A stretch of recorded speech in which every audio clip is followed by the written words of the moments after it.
First, do no harm. You know, I'm living in a period in history when some people say that fact-checking is futile, doesn't really make a difference anymore, but I'm going to go ahead and fact-check that one because it's often misquoted. The source of it is Hippocrates, who is regarded as the father of the medical profession.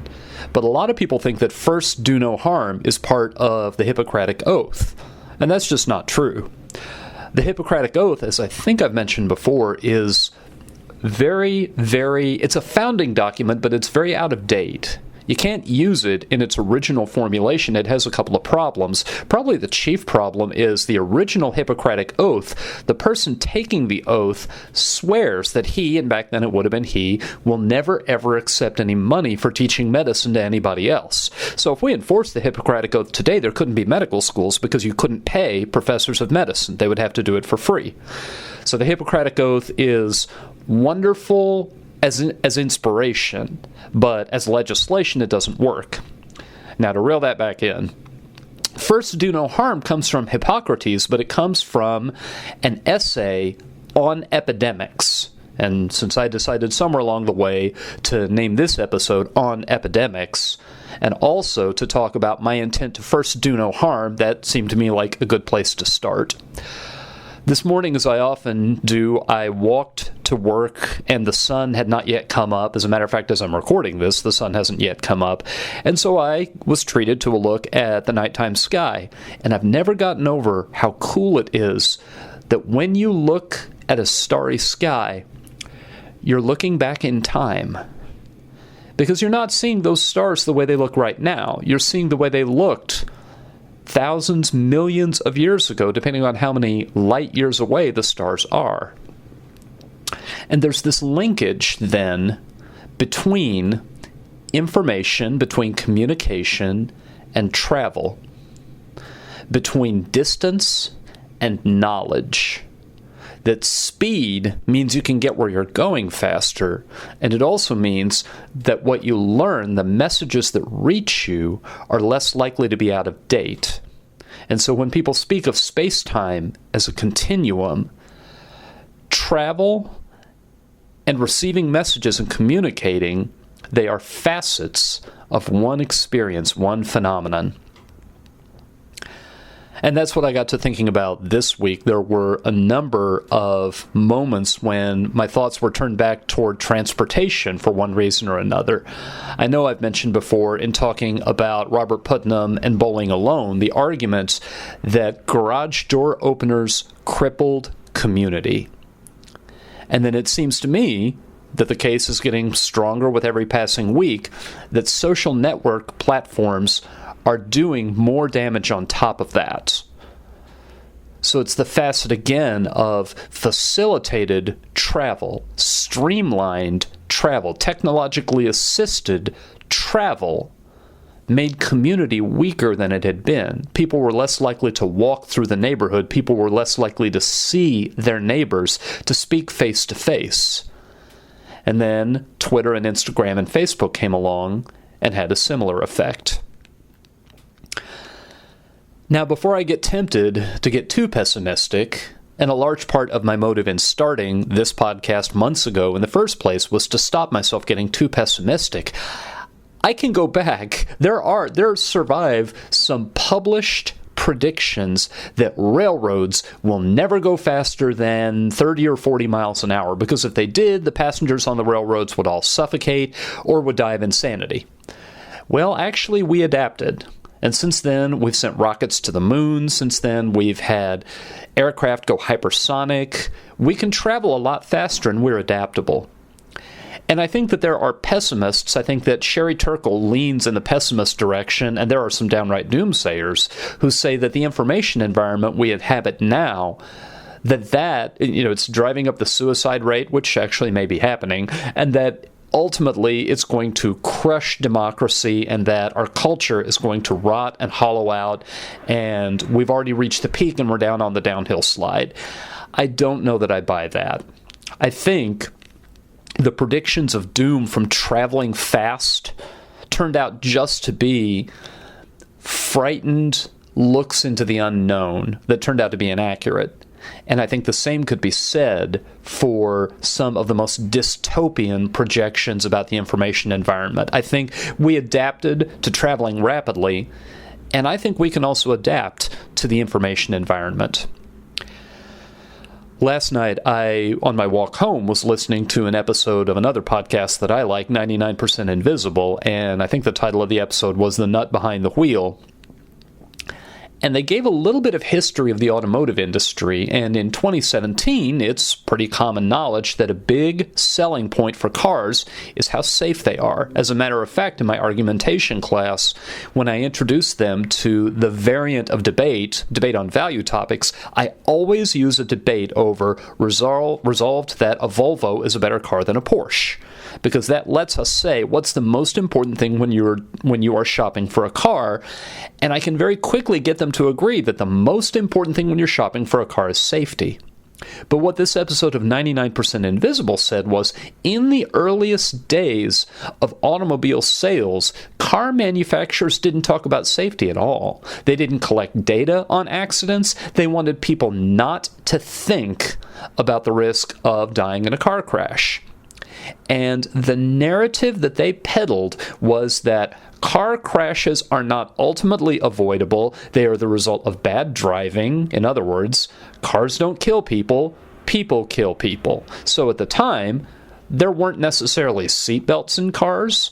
The windows, the windshields, weren't safety glass, so if you had an accident and your head went through the windshield, the jagged edges of the windshield could then slice up your throat, which is not a very appealing mental picture. And at some point, even though this was the manufacturer's idea of how to make a profit on car sales, outside observers said, if we were to approach the design of the car a little bit differently, we could have cars that, even when there is an accident, maximize the chance that the driver and the passengers will survive it. And will survive it with as few injuries as possible. And we keep collecting data, and we keep getting better and better, not only at redesigning cars, but even redesigning roads, redesigning roadside features. And the number of people who are killed or injured in car accidents continues to fall and fall and fall. And obviously, a couple of minutes ago when I said cars don't kill people, drivers kill people, that's an echo of the argument being made in 2017 about guns. And there are political imperatives, there are political factions who will fight with all their might against even collecting data on gun deaths in certain settings. And the story that they tell is that that data is just going to be used for people to come and confiscate your gun. But if we're not allowed to collect data, we're stuck back where drivers of cars were in the early part of the 1900s, where cars effectively are far more dangerous than they have to be. And if we can just work out what is our objective, and if we can work out a little bit of trust in one another, then what we can do is we can redesign the equipment to where people still have the freedom to drive. It's just that they're going to drive in vehicles that when something goes wrong, keep them a little bit safer. And I suppose you could make the argument that if cars had never had seatbelts, then there wouldn't have been seatbelt laws, and seatbelt laws are an unacceptable infringement upon our liberty, and I've always thought that that argument was fairly dumb. But you could make that argument. Near the end of that podcast episode, they talked to a gentleman who researches gun deaths, and he talked about all the obstacles that have been put in the path of any kind of collection of data with an eye toward making accidental gun deaths and suicides and so forth, with an eye toward designing protections against those unwanted deaths. And yet they said, even though he knows all the political opposition that he's up against, he is still very optimistic. And I thought, whoa, optimistic. This is something I need, because the whole time I've been doing this, I have been needing reasons to be optimistic. And he said, I'm optimistic because I know how long good public health work takes. And for a long time, cars were unsafe, but there came a tipping point. there came a critical mass of public opinion. It had to be cultivated. It had to come as a result of education. It had to come as a result of a very slowly, meticulously assembled case against a backdrop of a lot of people suffering a lot of pain and a lot of unwanted death. But eventually we did reach a tipping point, and now we are every year getting into a better and better spot as far as auto safety. Another example of this is tobacco. And for much of the past several centuries, ever since tobacco was discovered by, I think, Walter Raleigh, there's been some understanding that excess use of tobacco is not good for people, and people who make that choice find themselves not very healthy, and even they die. They get emphysema, they get cancer. But really, we didn't reach the tipping point to where there are effective anti-smoking campaigns, reasonably effective ones, and there are public health measures in place to keep environmental tobacco smoke out of people's lungs, and every year they get a little bit stronger. Good public health work takes a while. And as far as guns, the conversation hasn't ended. It's in a rough patch. It's certainly easy to get frustrated over it, but the way to think about it is to take the long view of it and just tackle the work that you have in front of you and tackle the opportunities you have in front of you today. And keep reminding yourself, good public health work takes a while. And so where I think we are as far as the life of community and the connective tissue of community in 2017, where I am this week, is thinking there are a lot of people who, out of their anxiety, out of their desperation, out of feeling cornered and feeling out of options, they've decided that the way that they will go out and manage their world is to overpower their opponents. And the thing is, going out and overpowering your opponents is not sustainable. Because all you've done, and I know I've talked about this before, is you've created the motive for your opponents to go out and become more powerful and overpower you. And that becomes an endless cycle. On the other hand, when what you are working for is for people around you, for their well-being and for their health, when you are a healer, when the work that you do is constructive, you do have to take the long view. You do have to accept that there are obstacles in your path. You do have to have some stamina. You have to have some patience. But when you fundamentally believe that what you are doing is not a regrettable necessity, but it is intrinsically good in and of itself, and the more successful you are, the less motive, the less need, the less pressure there is for people around you to do things that are dangerous and threatening and destructive. When you know that that is the character of your work, then it becomes sustainable to take the long view and to treat it as good public health work. And by it, to treat it as good public health work, what I'm now referring to is the information environment. I'm referring to online communication, digital communication. I'm referring to living out community, interacting with the people around me. If I feel like we have hit a new low, well, good public health work, probably the paradigm case of that, the simplest way to hold it in your mind's eye is what we try to do when we contain epidemics. We can track epidemics. We know, or at least we can predict, how bad a particular flu season is going to be. And those predictions, sometimes they're somewhat off, but there's a lot of basis to them, and every year we get a little bit better.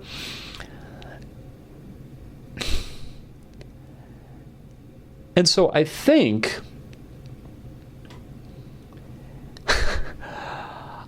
that as we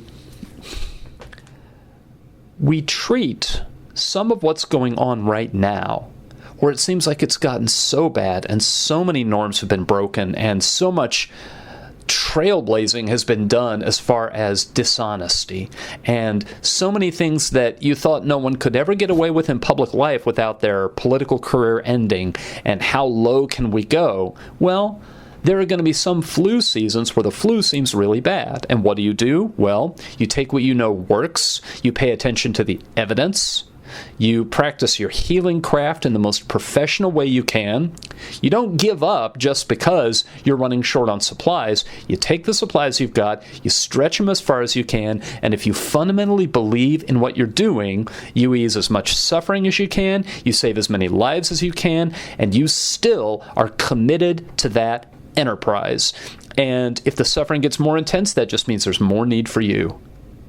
And so, if public life is more dysfunctional, and if I am engaged in thinking about and teaching communication, and if I am an educator and I fundamentally believe in what I'm doing, it really feels as though I'm saying the same thing that I've said in the past, but I'm saying it with a lot more hope. I'm saying it with a lot more optimism. These recent events, they make what I do more important than ever before. They mean that there is a hunger. There is almost a wildfire out there, and what I am doing produces water. And when I've thought that in the past, I've thought, well, but it's so big. And the little bit of water that I produce turns to vapor right away, and there's just no change. Well, but good public health work takes a while. And you never get finished until you get started. So where I am this week, the mistake that I want to work at not making is being impatient and having too short a time horizon and having expectations for some quick evidence of change. And the tricky thing is that the information environment, digital communication, pushes me in that direction, pushes me toward that mistake. But I am still in charge of my choices. I started this off talking about transportation. I gave up my car years ago. I started off talking about the information environment and have continued to talk about the information environment, and I do not own a cell phone, and I've opted out of Facebook. It is possible to mindfully resist, to be strategic, to drive a car when you need to drive a car, but not to have a car because everybody around you has a car, to give it up when you realize you're paying a price for it. To use online communication when it's useful, when it is the tool in the toolbox that will make your life better, that will address a challenge that's squarely before you, but not to carry a cell phone around just because everybody else does. When all you have is a hammer, everything tends to look like a nail. And when you react too severely and you become a hermit and you become a Luddite, then you miss out on the opportunity to make people's lives better with the resources and gifts available to you. What I want to do is I want to commit to doing good public health work, to accepting that it's going to take a while, but that I fundamentally believe in what I am doing, and I can find fresh motivation and fresh hope from that.